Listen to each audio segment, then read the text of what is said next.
G'day, it's Mark and welcome back to the channel. And just for something different from the Ford content, we've got a very nice 1969 Dodge Dart. Okay, so this car's owned by my mate Brian. How are you, Brian? Good, mate. How are you going? Yeah, good. Tell us a little bit about this this car. So this was a planned sort of a daily car I kind of had in mind of. It was a 69 Dodge Dart from like a little old lady in Oklahoma. Right. 80,000 miles, original paint. Yeah. Just a nice survivor. It's got lots of patina, which I don't like, but that's what it's got. Yeah. But nice, straight, rust-free car from a good part of America to buy it from. Yep. And then I basically modernised it to make it a more user-friendly car with fuel consumption, power, and it's air-conditioned, power steering, cruise control, everything you want in a modern car. Great.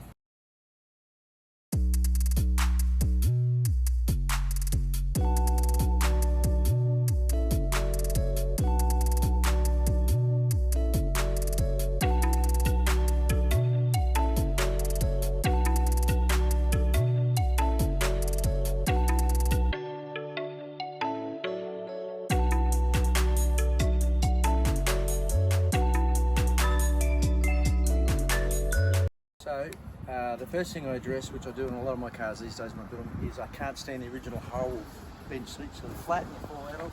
Right.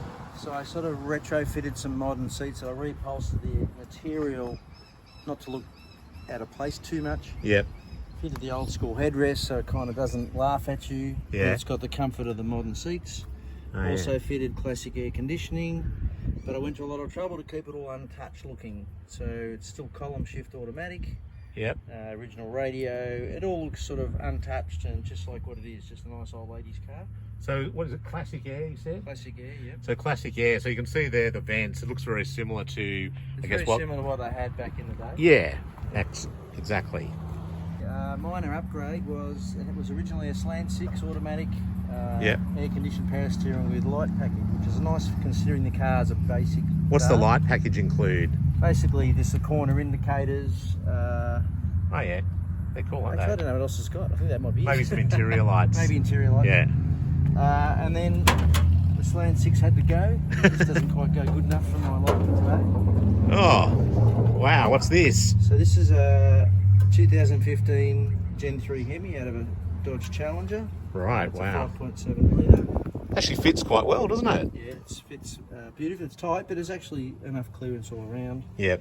And being that it's a modern engine, it's already set up for air conditioning, so I can run the easy to run vintage air. Yes. It's still running the 727 automatic. The torque flight? Yeah. But the rest underneath the car's all been replaced. So it's got later model disc brake front end and later model 8 1/4 rear end with a short grip. Disc on the back or? No, drum back. Drum It's back. a much later model rear end than this particular car we've Right, come out with. okay. So underneath it's been totally replaced front to back. Yep. And it drives like a modern car, performs like a modern car. Well, it doesn't drive like a modern car, performs like a modern car, but Yeah. still feels like a 60s car. But Yeah, but heaps of power and good economy. it's very torquey, isn't it? That's what I Very noticed. torquey. Yeah. It's tall gears, but it doesn't. These engines are so torquey. It's got a VVT, which is variable valve timing, so Yep. super torquey down low. More power than you need. It gets a bit over 10 litres 100, so it's actually very good economy for running an old car. It is, V8 with around. a 3-speed auto. 3-speed auto. Yeah. Well, the gearing's 271, so it's a very tall gear. Yeah.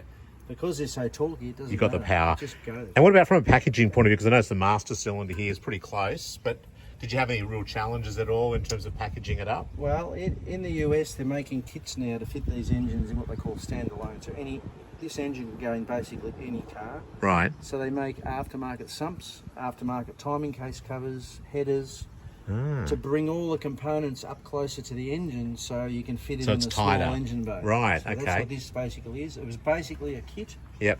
There's a bit more to it than that, but there's Sure. basically a kit to bolt this engine into this car. Yep. And what about wiring harnesses and all that? That's all part of Yeah, that? That's a different person again. Yeah. It's a business called Hotwire.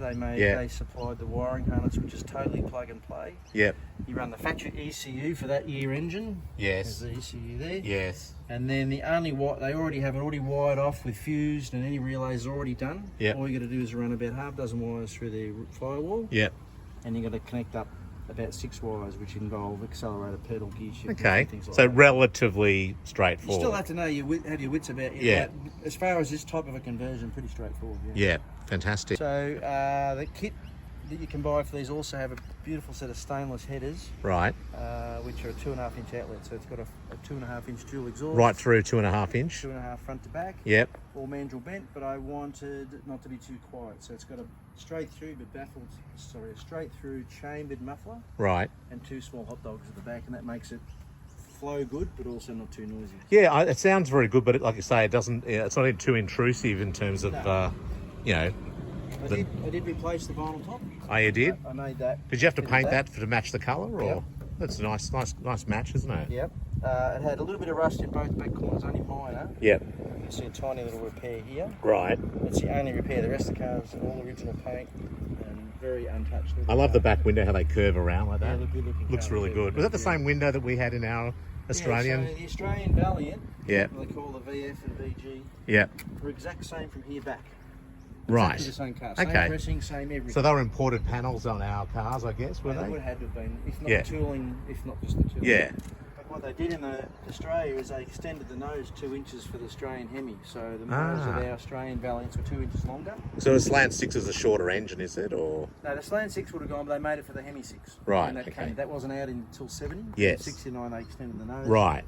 And the front guards, bonnet, grille, front bumpers, all unique to Australia. Okay. For the rest of the cars, same as America. Yeah. Fantastic. Yeah. And what do you got? Magnum wheels on there? Yeah, just 14-inch Magnums. Yep, Magnum I just wanted to keep 500s. the car looking just as it should be. Yeah. Nothing changed. I just wanted to be a little bit of a sleeper. Yeah. So you could So it's catch a few people still got the out if little you old, don't watch it. still got the little old lady look, but It doesn't go performance. like an old lady's car. No, I'm sure it doesn't. Very cool. If you want to find out more about the build process with this car that Brian did, check out Brian's Roadrunner Garage. There's a free plug for you, Brian, but check that out. And he's got a lot of other videos on there, predominantly Mopar products, but yeah, you can find out more about this car. Well, Brian, there's only one thing to do now. Let's take it for a spin. You can drive it. I drive it all the time. Okay, cool. Yeah, I won't say no. Okay. Take this for a spin. There you can drive a car with some real power, Mark, instead of those bloody Fords you drive. Well, No, you have got all makes. don't forget, Brian, I bought a Mercury Cyclone off you. That's a Ford. I know also you've got all makes, so you like all cars. Same as Yeah. me, I do too. I mean, I do like my Fords, there's no doubt about it, but I've got, like you say, everything, and I'm not overly biased. I just like the cars for what they are. Yeah. I've even got some European stuff. Yeah, that's right. We don't want to talk about that. No, That's for a different channel. that's right. Yeah. So I guess firstly what I'd say is the steering's very light. Yep. Is it some sort of an electric steering, or what's the steering? It's actually got a steering box, but it's a modern conversion. So it's actually a brand new box they reproduced. Power assisted though, yeah? Power steering, Yeah. but it's a modern box. Yeah. It's a quicker ratio actually than Yeah. factory. It feels so good, direct. yeah, it's more direct and actually quicker ratio than what they had. I think the other thing I noticed is that, you know, it's a Dart, so it's actually very squared off at the front end. Yep. And quite a small car Yeah. to drive, like for me anyway. It feels very manageable. The A body is what they call them, and they're actually the smallest virtually. Yeah.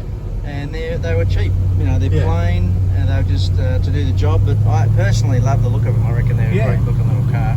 It actually feels, it's very easy to drive and very, it's funny because, you know, in Australia, if you think of the hard tops we got, Yeah. people would have regarded those as large cars, Yes. pretty big cars. Yep. Whereas for me, getting into this, it's like, Americans kind of, they call compacts in a way. Yeah, wouldn't this they? is a compact, but even this would probably not be as big as an XA Falcon. I think it'd be smaller than that. Right, okay, that's interesting. So I wouldn't consider it a big car. Yeah. But then again, I do drive big cars, so like Yeah. you do as well. So And so these are non-assisted discs. yeah, non-boosted disc. Non-boosted. Yep. But they're fine. You just get used to the pedal effort. Yep. Just won't go crazy here. Just want to see what the power's like. You got to shift it down. It's So right, it's still up in top gear. yeah. It actually hasn't got what they call a part throttle kickdown. Right. So unfortunately, that's one thing I need to address. It stays in gear, Right. in top gear, unless you're going very slow. Right. You'd have to manually shift it down. Yeah, which I've had to let the auto do the work. Yeah, but it's staying in top. It's very torquey though, isn't it? Yeah, heaps of torque. Yeah. If you manually shift it through the gears, it absolutely flies. Yeah. I can see why you'd be getting pretty good fuel economy, like 10 point whatever it was liters.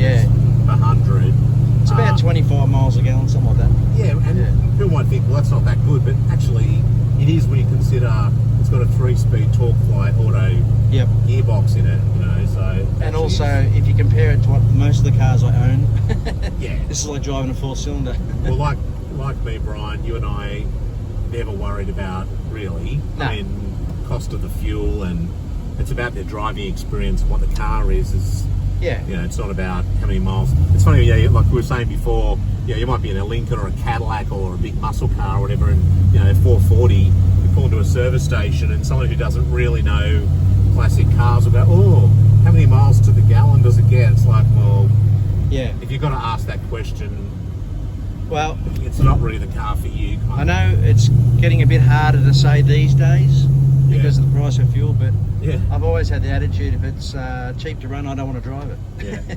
Yeah. But it's getting harder to say that because Yeah. the price of fuel's so high. Well, and also the Yeah. cost of living for everything else too, isn't it? It's not just Yeah. fuel these days. But No. having said that, look, you know what? Depending, and look, if you drive the car every day, and I know you do tend to use your cars a lot more often. I mean, mine stay in garages for most of the time. I'm just going to stop here and give it a bit of a, without going crazy, just want to see what it's like off the mark. Yeah, if you, you can put it in first gear. Is that in first? Yeah. Right.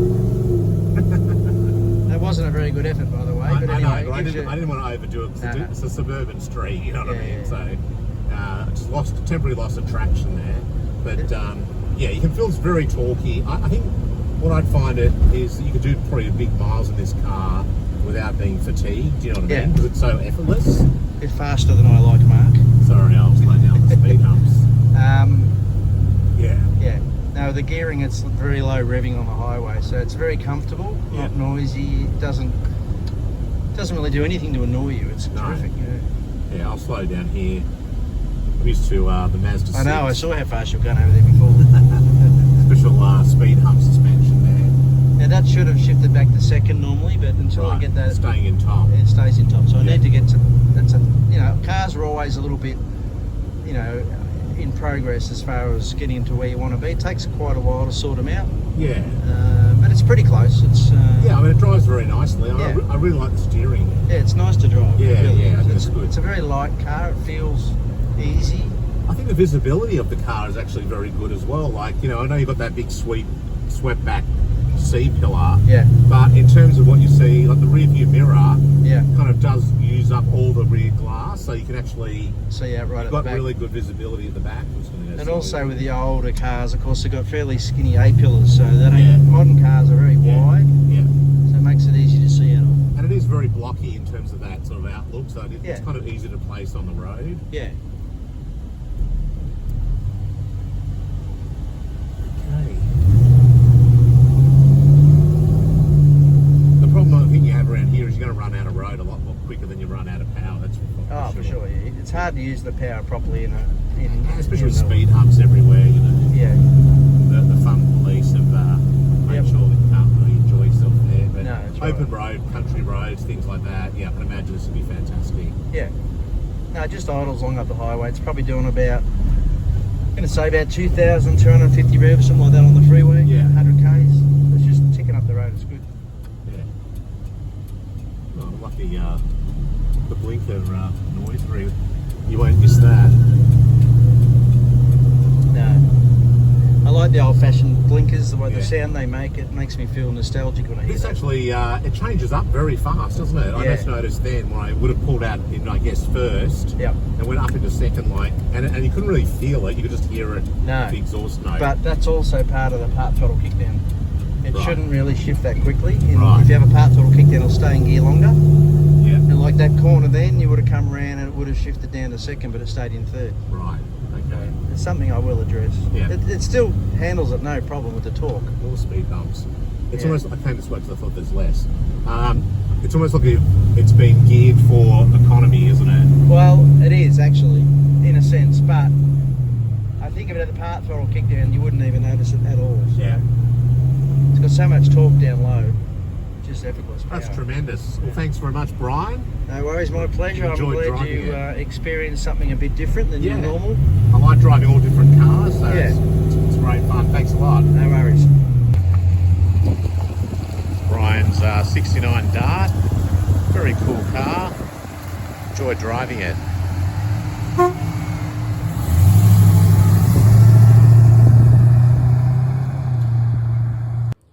So that was Brian's 1969 Dodge Dart. Pretty cool car, wasn't it, with the modern 5.7 litre Hemi? Went well. Anyway, I hope you enjoyed it. Please make sure you hit that subscribe button in the lower right-hand part of the screen, and make sure you give the episode a thumbs up, and we'll see you next time. Thanks very much for watching. Bye.